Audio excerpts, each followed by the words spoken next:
Domingo pasado estuvimos viendo en el versículo 1, expusimos acerca del amor de Jesús por los suyos. Vamos a continuar en el versículo 2 y lo que vamos a ver en el versículo del 2 al 5 es el servicio de Jesús por los suyos. Vimos el amor de Jesús por los suyos en el versículo 1, ahora vamos a ver el servicio de Jesús por los suyos. Y Juan capítulo 13, versículo 2 dice de la siguiente manera: y durante la cena, como ya el diablo había puesto en el corazón de Judas Iscariote, hijo de Simón, el que lo entregara, Jesús, sabiendo que el Padre había puesto todas las cosas en sus manos y que de Dios había salido y a Dios volvía, versículo 4 dice, se levantó de la cena y se quitó su manto y tomando una toalla se la ciñó. Luego echó agua en una vasija y comenzó a lavar los pies de los discípulos y a secárselos con la toalla que tenía ceñida. Este pasaje es bien sencillo en su estructura, lo que nosotros podemos ver inmediatamente en el versículo 2, que esto está tomando lugar durante la cena. Y en ese momento, en el aposento alto estaban sus discípulos, no solo los 11, sino también estaba Judas. Y Juan se asegura de dejarnos saber que Judas está ahí. Porque Judas va a ser un contraste entre el amor sacrificial, el amor perfecto, completo, en su máxima expresión, el amor de Dios por los suyos, en contraste al corazón oscuro y negro de Judas, influenciado por el diablo, aquel que lo entregaría, aquel que lo iba a traicionar. Ahora el versículo 3 dice que Jesús sabía que el Padre todo lo puso en sus manos y que del Padre había salido y volvía. Esto es importante porque esto está resaltando la divinidad de Jesús. Nos está dejando saber que aquel que va a lavar los pies de los discípulos es aquel en cuyas manos están todas las cosas. Aquel que tiene el poder de deshacer todas las obras del diablo. Aquel que podía condenar a Judas en ese momento. Sin embargo, lo que vemos en el versículo 4 es que Jesús se levanta, se quita el manto, se ciñe una toalla, echa agua en una vasija y comienza a lavar los pies de los discípulos y a secárselos. Aquí hay un gran contraste entre el amor de Dios y el estado del ser humano caído.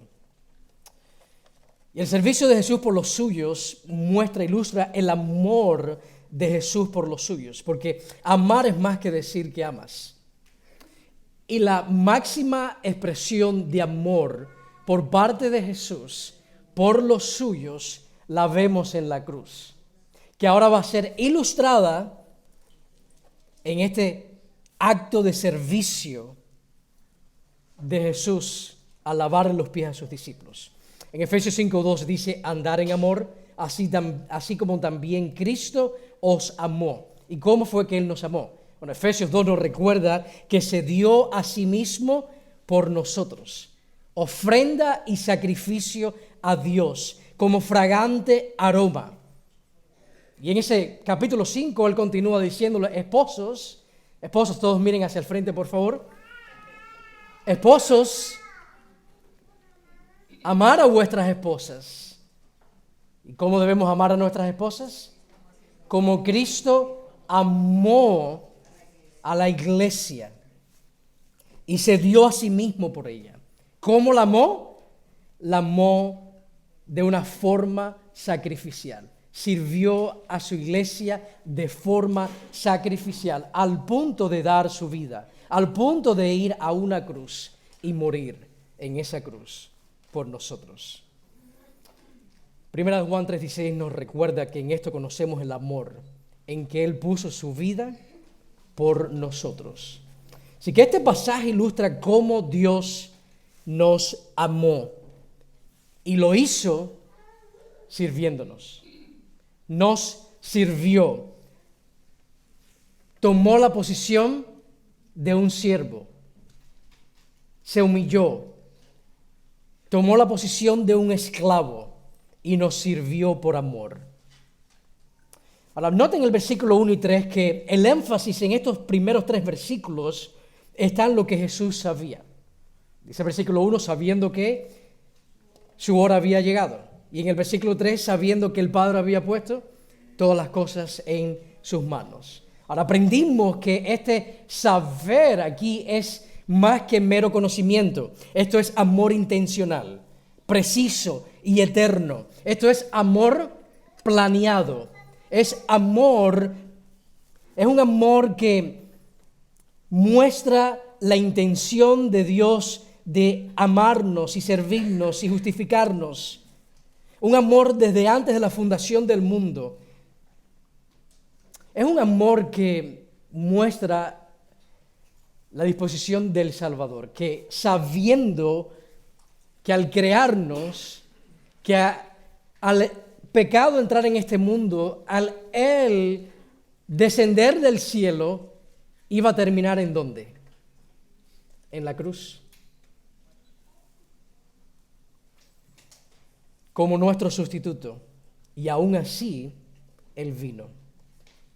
El verdadero amor es sacrificial.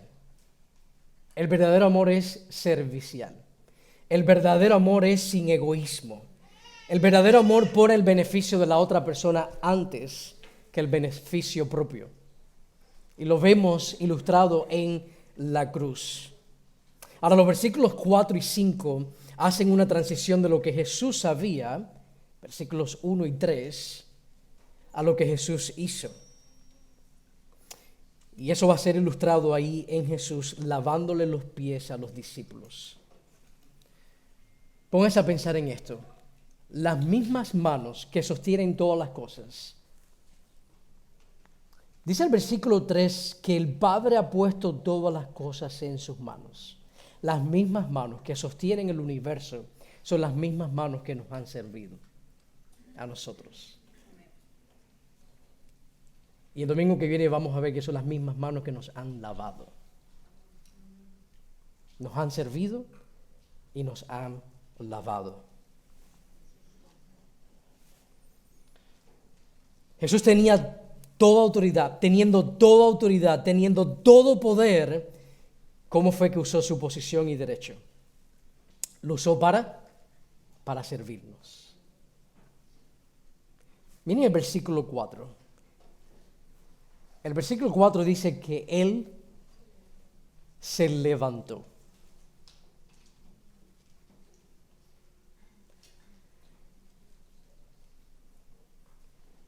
Para poder entender lo que va a acontecer aquí hay que entender el contexto de lo que significa lavarle los pies a los discípulos.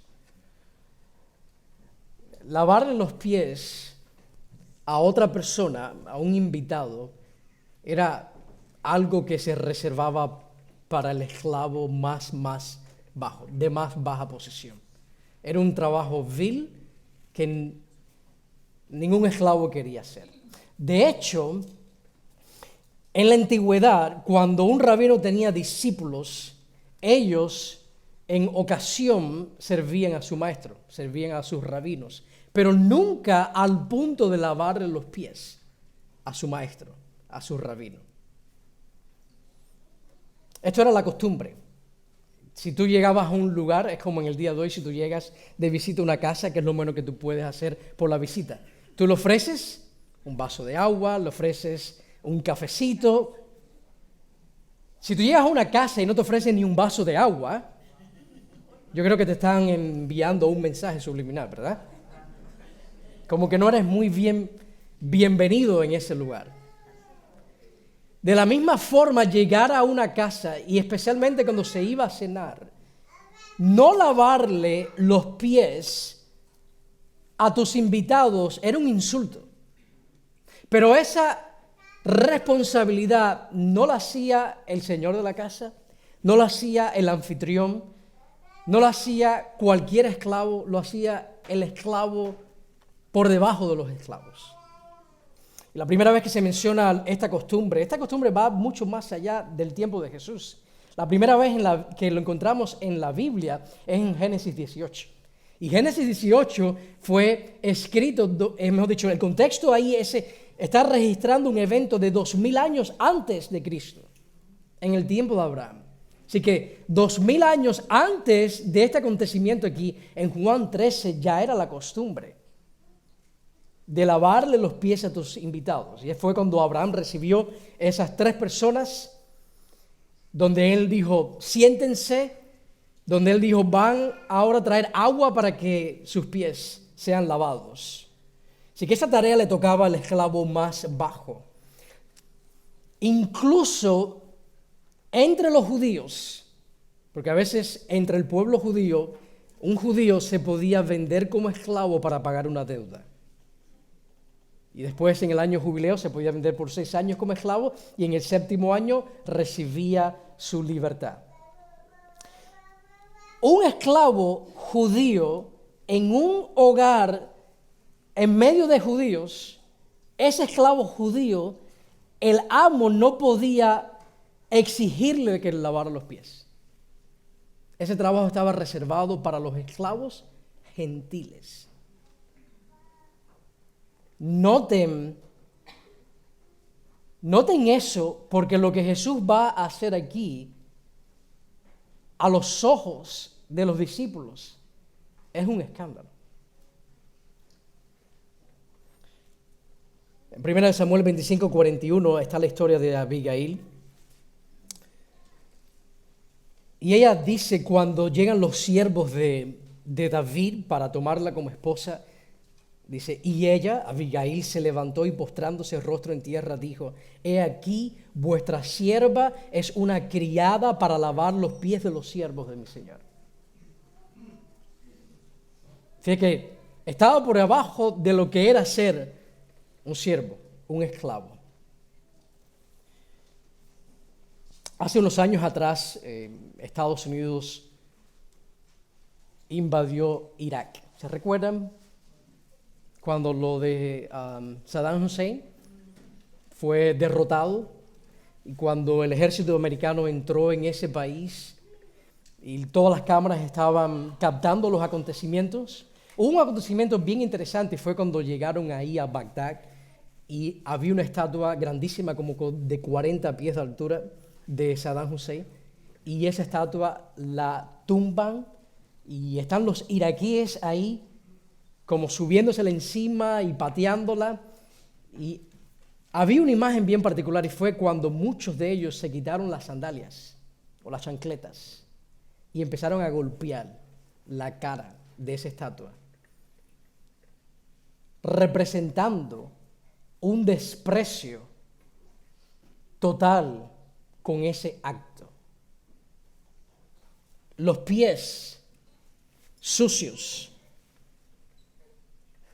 era algo que era una realidad en ese tiempo. Ahí no había Nikes, no habían Adidas, todo el mundo andaba con unas sandalias que básicamente lo que te aguantaba era el dedo gordo del pie y más nada. Y las calles no eran de asfalto. Y tú caminabas por donde todos los animales también transitaban. Y para no darles más descripción de todo lo que puede suceder en ese contexto, ¿cómo ustedes se imaginan que están los pies? Por lo tanto, nadie quería hacer esa labor de llegar y lavarle los pies a la otra persona. Estaba reservado para los criados. Y que Jesús le haya lavado los pies a los discípulos y durante la Pascua demanda nuestra atención.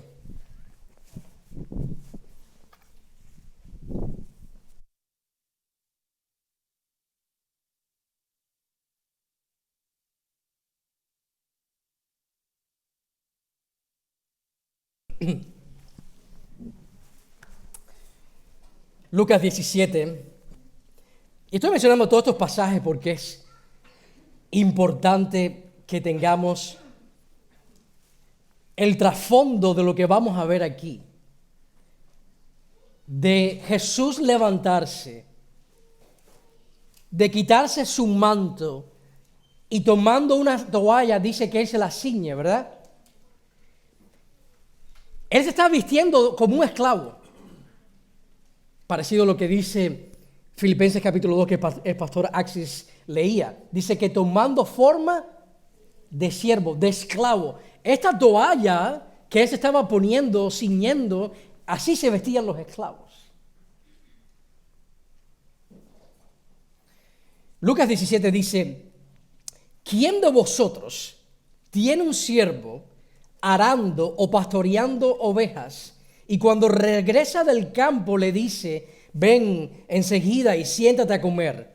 Si cuando llega uno de tus esclavos, uno de tus siervos llega de trabajar en tu campo, tú siendo su señor, ¿qué amo le dice a ese esclavo? Ven aquí ahora, siéntate a la mesa y come. Esto, por supuesto, asumía también que antes de sentarse a la mesa a comer, le iban a lavar los pies. Ahora él continúa diciendo, ¿no le dirá más bien? Porque él quiere enseñarnos aquí que nadie hacía eso. ¿No le dirá más bien, prepárame algo para cenar y vístete adecuadamente? Ahí la misma idea de ceñirse para lavar los pies. Y sírveme hasta que haya comido y bebido. Y después comerás y beberás tú.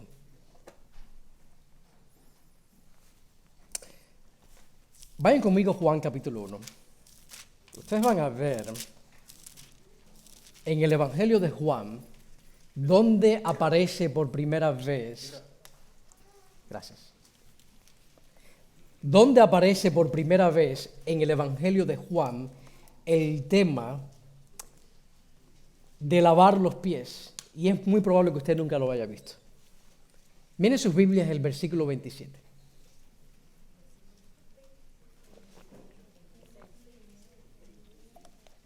Juan 1:27. No, es el que está en la pantalla, ese no es Juan 1:27. Ahora sí.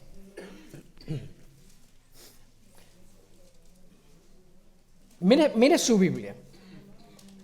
Juan 1:27. Aquí está hablando Juan el Bautista acerca de Jesús, ¿verdad?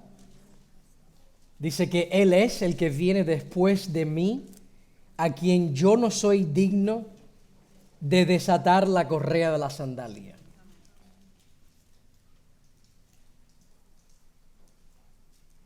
Para que ustedes piensen que Juan está aquí mencionando desatar la correa de la sandalia.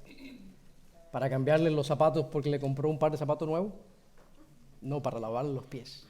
Dice que siendo Jesús el Cordero de Dios, siendo Jesús el Dios del universo, uno no es ni digno de poder ni de desatar las sandalias de sus pies para lavarle los pies.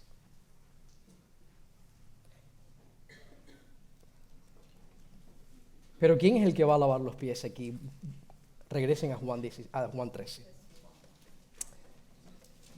Por eso Pedro se escandaliza cuando llega a Simón Pedro en el versículo 6 y Simón le dice, Señor, ¿tú lavarme a mí los pies?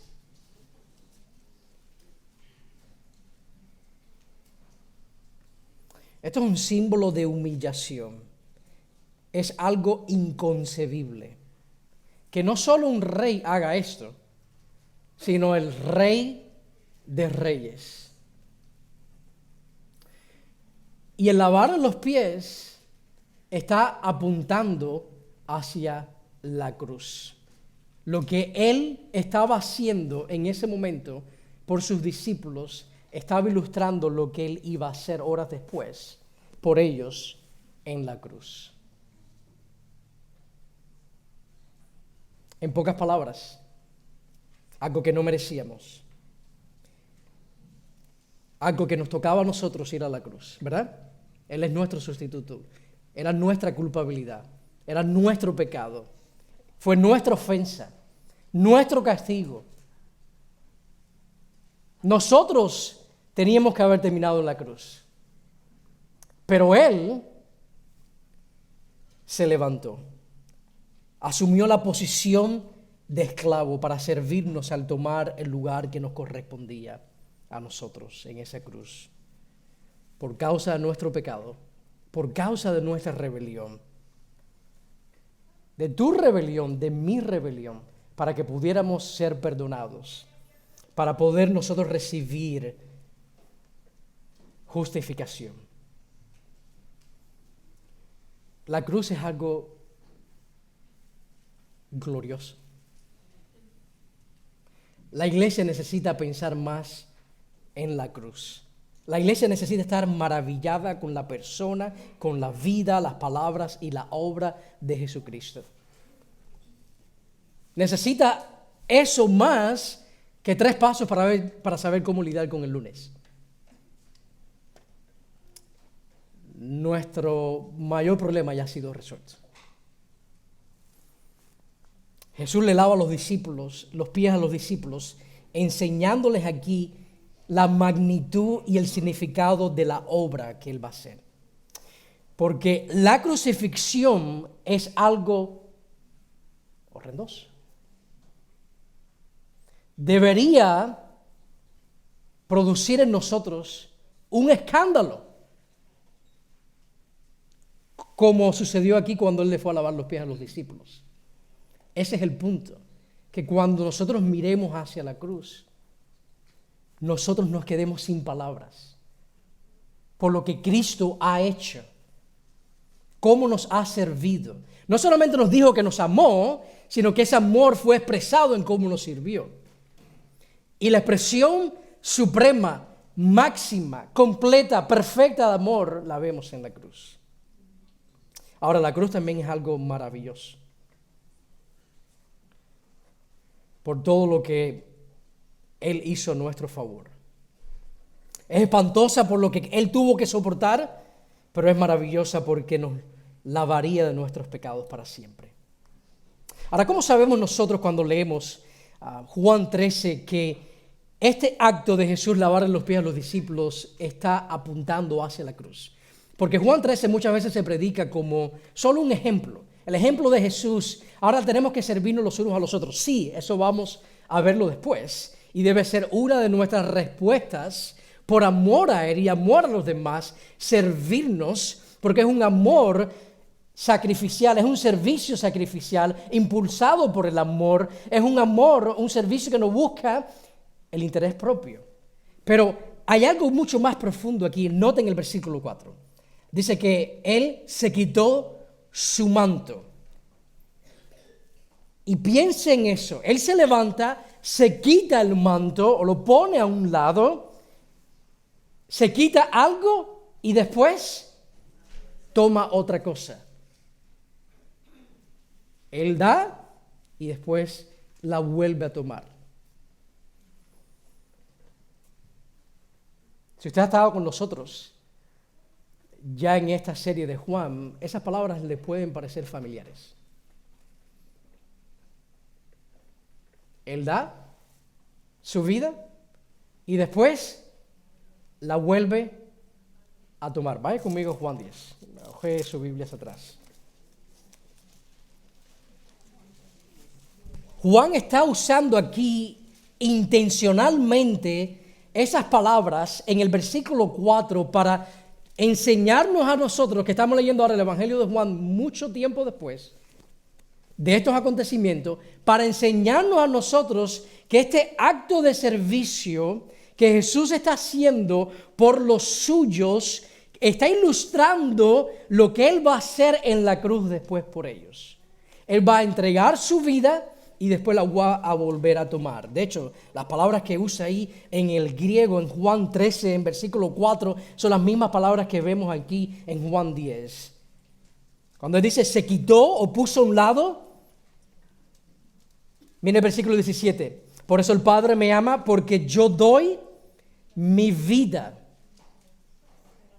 para tomarla de nuevo. Yo la doy, yo la entrego, yo voy a morir, yo voy a entregar mi vida a vuestro favor, pero después la voy a volver a tomar, ¿verdad? Está hablando de la resurrección. Mire el versículo 18. Dice, nadie me la quita, sino que yo la doy por mi propia voluntad. Yo la doy, la misma palabra que aparece en Juan 13:4, titemi, que se la quita, él voluntariamente la pone a un lado, él entrega su vida. Dice, tengo autoridad para darla, igual, la misma palabra, en el griego, titemi, y tengo autoridad para tomarla de nuevo. Y lo vemos en la imagen donde él tomó una toalla. Esto es importante porque Juan quiere enseñarnos a nosotros que el acto supremo de Dios a nuestro favor, por amor, fue la cruz. Como Él nos sirvió a nosotros de una manera gloriosa, lo vemos expresado y ahí en la cruz. Juan 15:13 de hecho dice, nadie tiene un mayor amor que este, que uno dé su vida por sus amigos. Y note que Él da su vida por sus amigos. No da su vida por todos. Da su vida por sus amigos. ¿Y quiénes son sus amigos? Después vamos a aprender que sus amigos son aquellos que Dios revela su palabra. Aquellos que conocen su palabra. Aquellos que conocen la voluntad de Dios. R.C. Sproul, hablando de la crucifixión, él decía que la crucifixión fue la expresión de amor más elevada. Necesitamos entender la cruz. Necesitamos entender lo que sucedió ahí a nuestro favor, cómo Él nos sirvió por amor al ir a la cruz para nuestra justificación. Necesitamos acercarnos a la cruz, no alejarnos de ella. Se dice que en una noche de invierno, mientras más cerca del fuego, más te calientas, ¿verdad? Tu cuerpo entra en calor. Y de la misma forma, nosotros como cristianos debemos acercarnos más a la cruz, para que nuestros corazones sean una vez más cautivados y maravillados por esta obra que Él ha hecho a nuestro favor.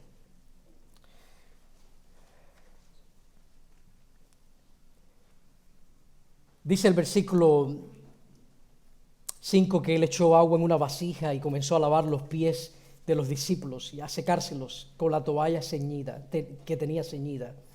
El contexto no nos dice a cuántos discípulos ya les había lavado los pies en el aposento alto. Lo que sí sabemos es que nadie había dicho ni una palabra. Todos habían quedado asombrados, congelados por lo que estaban viendo, porque era inconcebible que el Cristo estuviera lavando los pies a sus discípulos.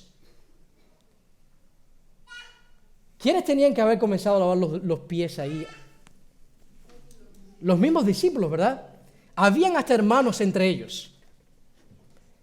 Ni un hermano le quería lavar los pies a su propio hermano. ¿Por qué? Porque ellos habían llegado a la cena, a la última cena, al aposento alto discutiendo. ¿Y ustedes saben de qué se trataba esa discusión?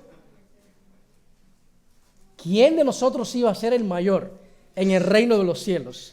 Así que lavarle los pies al que estaba al lado mío era ¿qué? Rebajarme.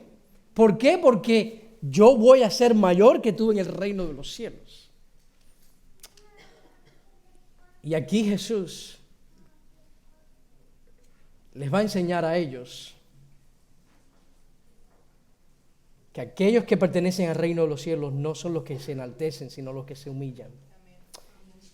Que la única forma de llegar al cielo es a través de humillarnos y reconocer nuestra condición y confiar en la obra que Él hizo a nuestro favor. Ahora déjenme mencionar algunas cosas que tomó lugar en la cruz, que nos va a ayudar a ponerle más carne al tema, para magnificar este tema y entenderlo. Cuando hablamos de la cruz, estamos hablando lo que Cristo experimentó y soportó por ti y por mí.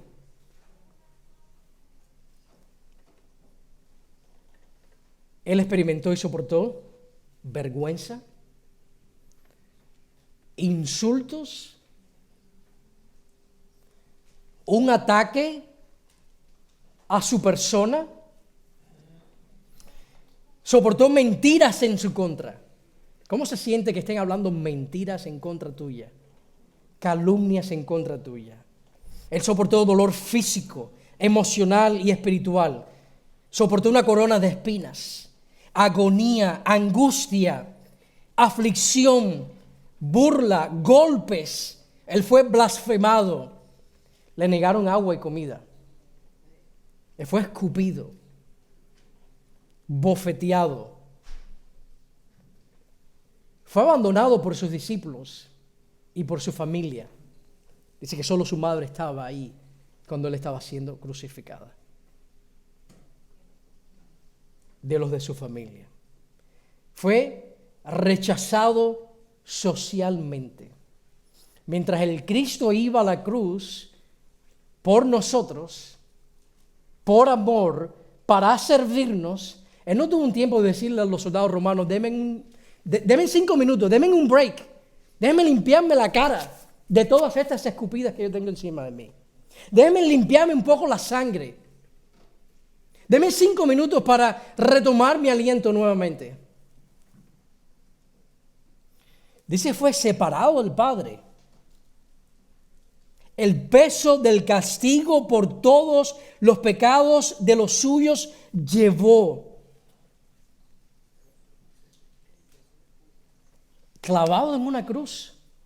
Sus manos, sus pies traspasadas por clavos, levantado, suspendido sobre esos clavos, asfixiado, sin aire.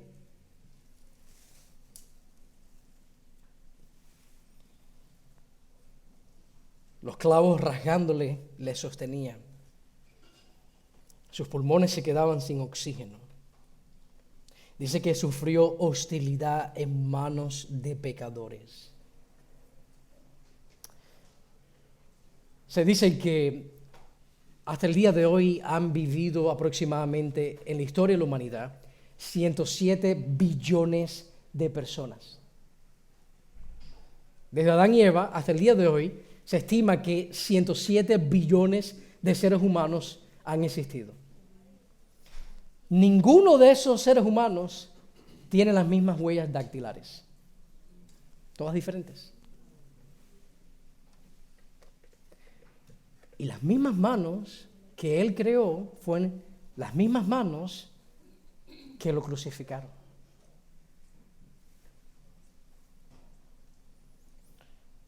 Voy a leerles ciertos pasajes, van a salir en la pantalla solamente la referencia, para que veamos el recuento histórico en los evangelios. En Marcos 14 dice que Él comenzó a afligirse y a angustiarse mucho. Aflicción y angustia.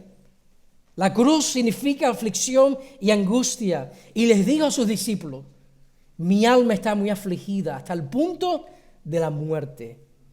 En Lucas 22 dice que estando en agonía oraba con mucho fervor y su sudor se volvió como gruesas gotas de sangre que caían sobre la tierra. En Mateo 26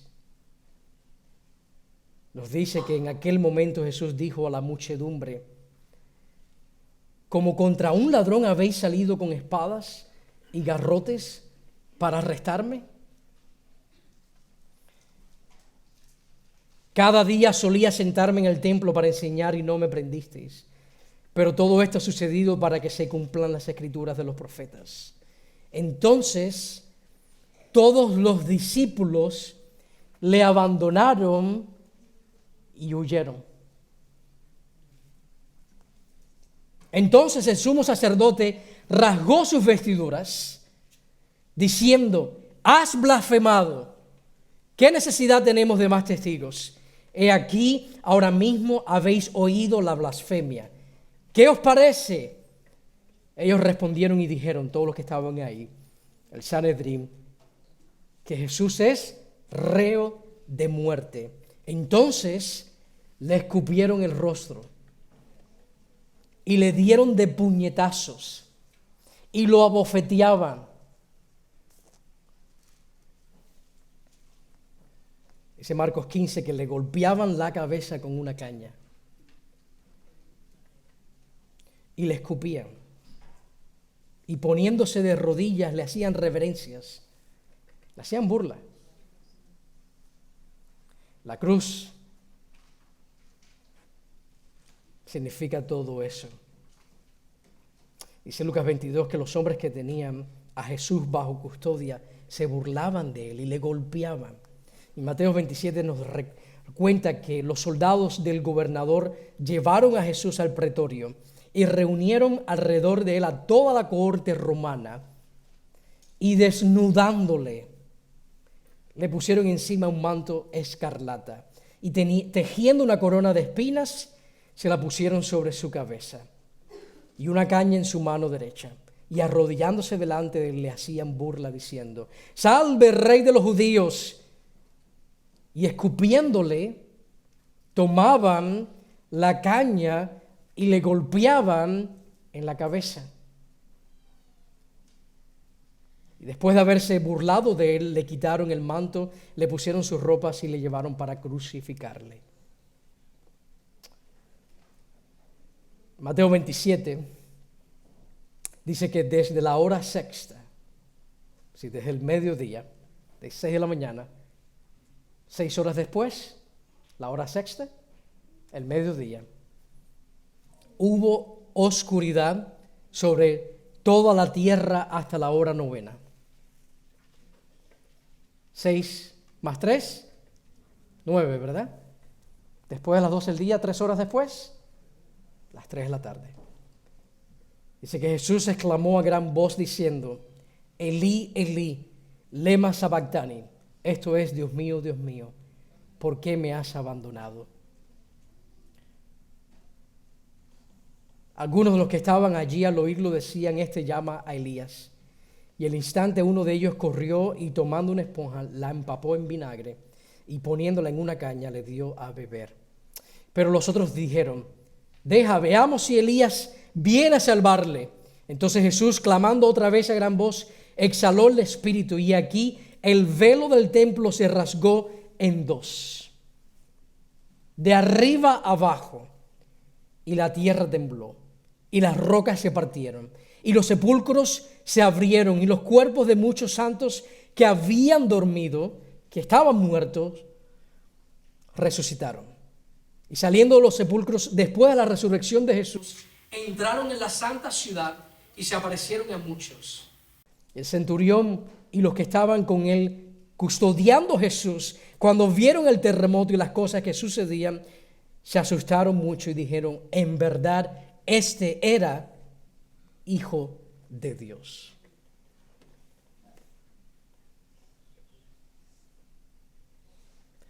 La cruz nos recuerda a nosotros que todo lo que Cristo experimentó, sufrió y soportó era lo que a mí me tocaba experimentar. Que porque Él fue mi sustituto, yo fui librado de esa condenación y de ese castigo.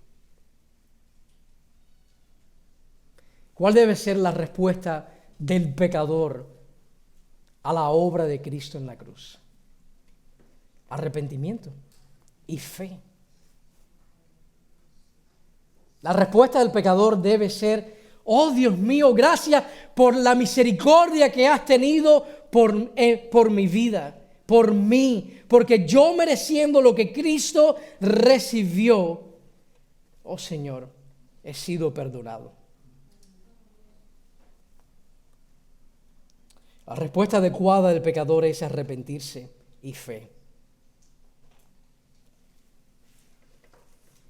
Ahora, el que no abraza el camino de la fe, el que no abraza el mensaje del Evangelio, no está en el camino que lleva a la vida. Hay dos caminos, hay dos opciones. O fe en Jesús, salvación y perdón, vida eterna, o todo lo demás, perdición eterna el camino que lleva a la perdición, el camino del diablo, el camino que el diablo promueve y que seduce a todos aquellos que están en ese camino. Dice Efesios 2 que Dios nos dio vida a nosotros, que estábamos muertos en nuestros delitos y pecados. Nos dio vida a nosotros que antes estábamos andando en ese camino conforme al príncipe de la potestad del aire, el espíritu que ahora opera en los hijos de desobediencia. Note que en versículo 12 lo leímos, que durante la cena, estando ahí, Judas,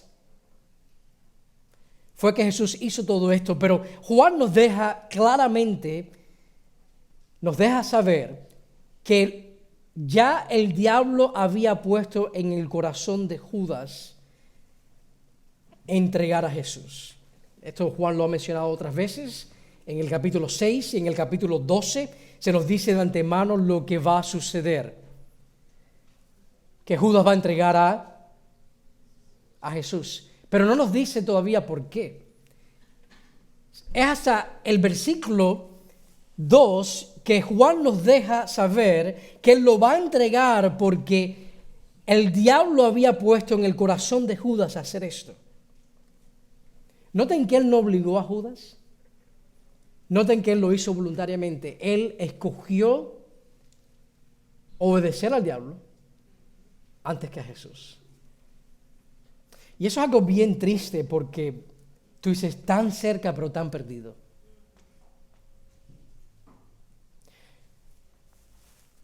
Y una de las gracias más grandes que va a existir en la historia de la humanidad es la cantidad de personas que han visitado iglesia o que están en iglesias y que al final de los días Jesús le va a decir: apartados de mí, hacedores de maldad, nunca os conocí.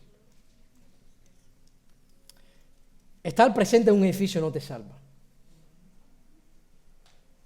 Andar con la iglesia no te salva.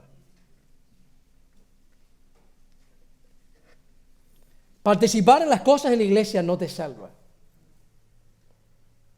Judas andaba con el resto de los 11. Estaba a cargo de la bolsa, del dinero, tenía responsabilidades, pero estaba perdido. ¿Por qué? Porque no había abrazado como su Señor y como su Salvador al Hijo de Dios, al Cristo. A pesar de todo lo que había visto, a pesar de todo lo que había escuchado, él prefirió seguir el camino que lleva a la perdición. ¿Por qué? Porque el interés de Judas no era vida eterna. El interés de Judas era beneficios propios. Y Jesús para Judas era un estorbo. ¿Cuándo se convirtió en un estorbo Jesús para Judas? Cuando le dijo que su reino no era de este mundo. Ellos querían posesiones, ¿verdad? Querían estar uno a la derecha y otro a su izquierda en el reino de los cielos. Querían todos los beneficios del reino de los cielos, pero no querían al Rey de los cielos. Y hay un solo camino para la vida, y ese camino es a través de la fe, es por gracia. A través de la fe en la obra de Cristo a nuestro favor. Por nosotros, pecadores, y Judas prefirió creer y seguir al diablo. Ahora, la palabra diablo que aparece aquí en el versículo 2, note que en el versículo 27 después se refiere al diablo ya no como el diablo, sino como Satanás. Dice, y después del bocado, Satanás. Son nombres, hay diferentes títulos que vemos usado para este ángel caído. Satanás es un ángel caído, y diablo lo que significa es calumniador. Él es el padre de mentira. Él puso mentiras en Judas y Judas escogió creerlas. Como hizo Adán y Eva, ¿verdad? Llegó y le dijo media verdad. Y una media verdad es una mentira. Digo, con que Dios dice que no podéis comer de ningún árbol que está aquí en el huerto.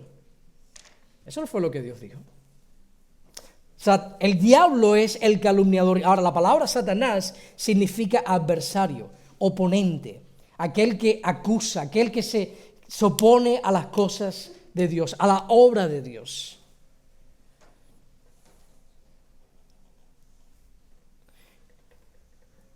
¿Cuál de los dos caminos vas a escoger tú?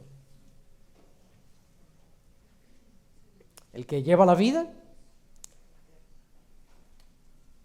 ¿O aquel cuyo Señor es el diablo y Satanás y lleva a la perdición?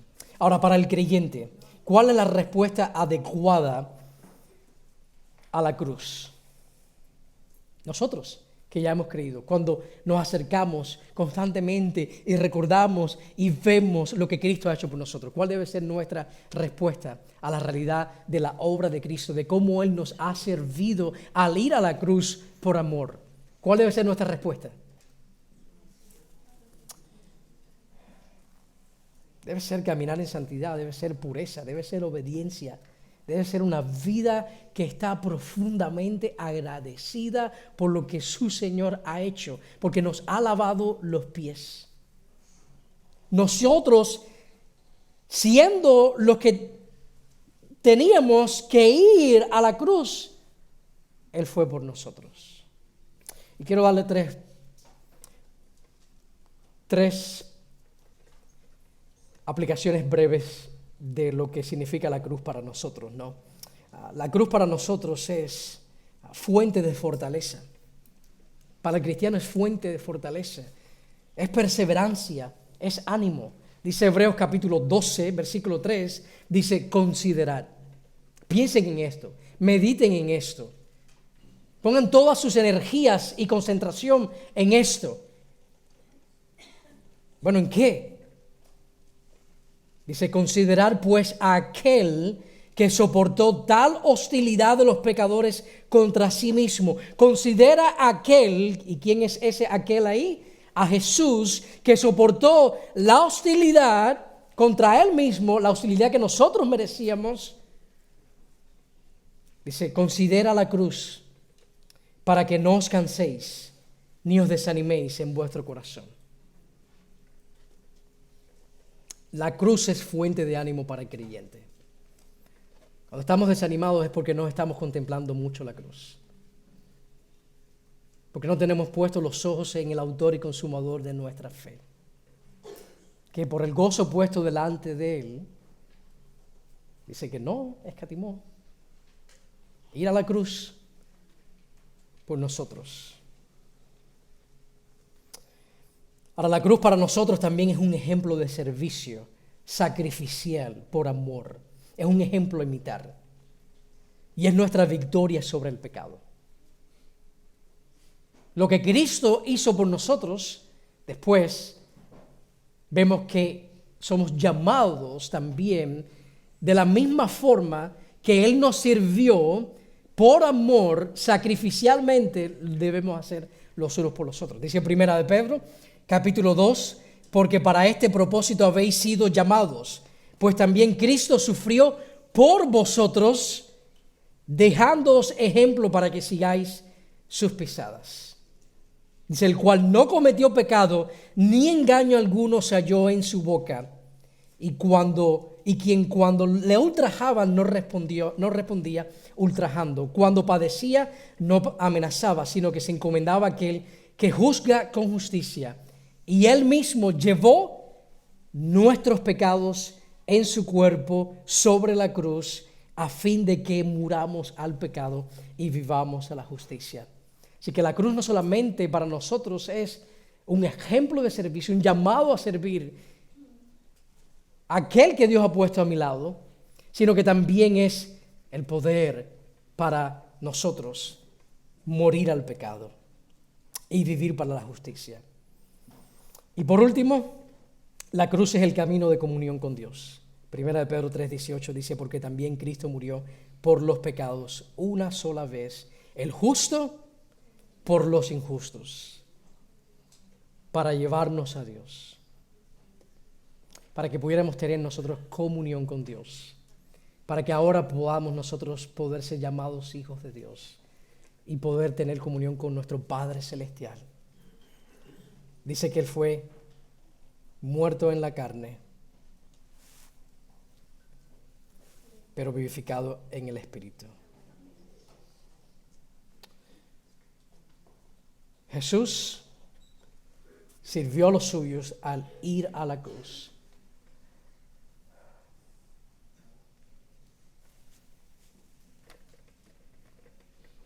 ¿Cómo es posible que Él haya ido a la cruz? Por causa de nuestro pecado, nosotros estudiamos acerca de este tema y algunos se mueven más que otros, son más movidos a una profunda gratitud y adoración. Pero pónganse a pensar en quién fue a la cruz.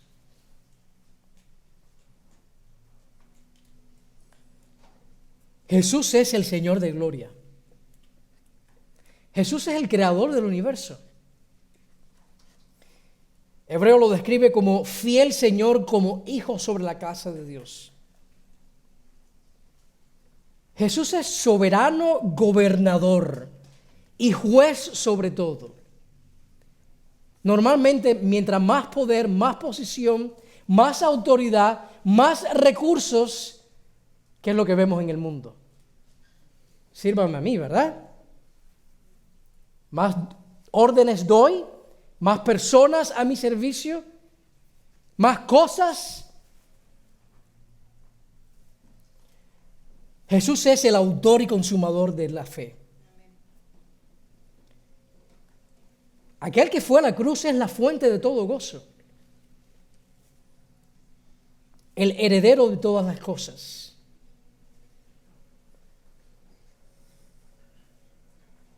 Dice que es, las palabras del libro de Hebreos nuevamente, el resplandor de la gloria de Dios y la expresión exacta de su naturaleza. Y Él sostiene el universo por la palabra de su poder. Coronado en majestad en los cielos.